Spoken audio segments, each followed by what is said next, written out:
the hell That, of course, is a song that if you lived or grew up in Montreal, I don't know, 40, 50 years ago, you would hear on the radio all the time. English and French radio, by the way, which is kind of cool. The reason I'm playing that, there's some interesting news. Michel Pagliaro, PAG, is being inducted into Canada's Walk of Fame. It's happening in Toronto, September 28th at Massey Hall. Michel Pagliaro is on the line. Hey, Michel. Aaron, nice to have you with me. Nice to be. Now, I should tell people how we're hooking this up because this is so 2023.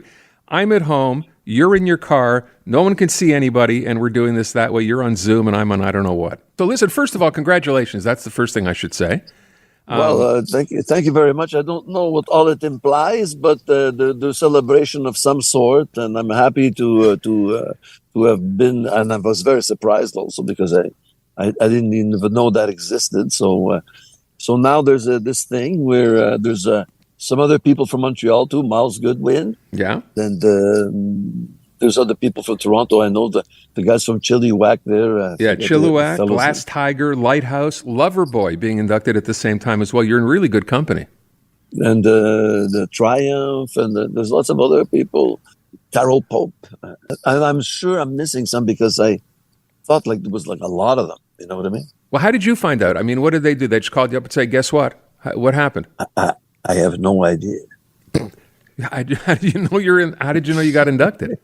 I don't know. I found out somehow. Oh, somehow. Okay. Somebody must have told me what the fuck. I guess. So I have a couple of questions for people who maybe don't remember. Pagliaro, whom everyone I think affectionately called, simply referred to as Pag. You started recording what? Is this possible in the 1960s? Yeah. Well, actually the first time I ever recorded, but while playing with this, there was this fellow I played with when we started really young. We played bass, and we were in a group together from the beginning, the very beginning. And the first time we recorded, we were on Mountain Street in a sub-basement, Mountain and Maisonneuve, like maybe in the year 64.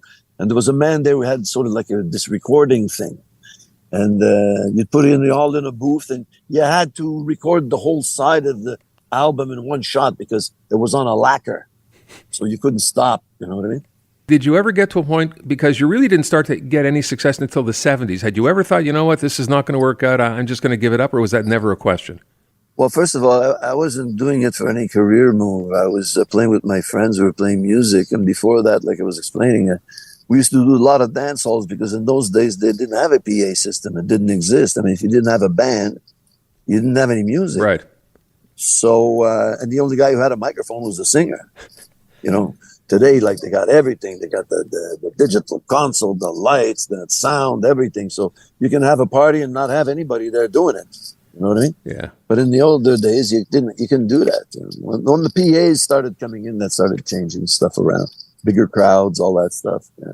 When did you get a sense that this might be a career? Because you said you were just having fun playing with friends. When did you get that sense?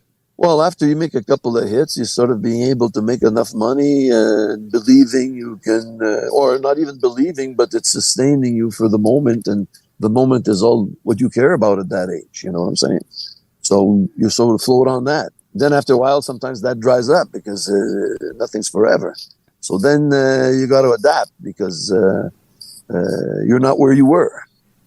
I always stayed around in music because I started producing other people and all that stuff. So I kept doing stuff that I love to do, and I still do that today. I don't produce that much, but I have a lot of my computers and stuff, and I do a lot of work with that. Was it a surprise to you when you talk about having a couple of hits and then at least you're collecting some money, you keep doing what you're doing? Was it a surprise to you to have what you would call a hit? Did you see that coming? Did they tell you, hey, Michel, this is it. This is going to be your first number one?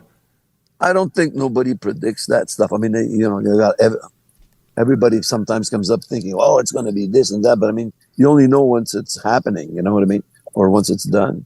I mean, in the beginning, like the first thing that ever sort of made me popular was a version of Mime Your Puppet in French.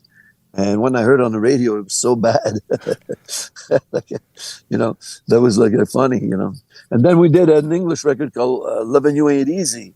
And the company I was with at the time, they were sort of like a ramification of Chum Radio. And Chum Radio didn't want to play it because they didn't want to seem like they were being favorable to their own music productions. So they waited till all the other stations started playing it, and then they played it. I just wanted, did you say you did a version of I'm Your Puppet? You mean by James and Bobby Purify, that I'm Your Puppet? Yeah. In French? Yeah. Yeah. It wasn't under my name. It was a group's name. Oh, okay. And it was terrible. Now I have to go find it. I hope it's on the internet somewhere. I want to hear it now. But I'm curious, as a local guy, right? There's always been that issue here. If you're doing songs in French, it's hard to cross over into English. Did you have that at the beginning? I think that at that particular point, if it's an English tune, English radio play it. It's great. I have a good luck. French radio plays it if it's on the English hit parade. So you got to make the charts. But because they're not gonna start playing any English thing on the French radio. They're gonna play like in the old days it was like HPA, like the American hit parade. Right. In the beginning, when you start doing this stuff, you're stiff like a board. You know what I mean? Like you don't know. Plus, I mean, it was a different. Like there was the sound, everything. You got to mimic everything, and it was all terrible. You know what I'm saying? Your look has not changed, I don't think, over the last 40 years, has it? What are you doing? I'm rambling on. That's okay. What are you doing now? Do you still record? Do you still write? You do any of that anymore?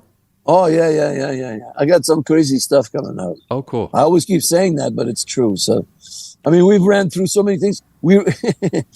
We burn out. Usually it's the record companies burn out the acts, but in this case, the acts burn out the record companies. But anyway. You have a date on this, like a timeline on when you're going to release something? Oh, yeah. There's something coming out like real soon. Listen, I want to thank you so much for being here. First of all, again, congratulations on being inducted into the Canadian Walk of Fame. You're going to go to Toronto, right? They're going to dip my toes in cement.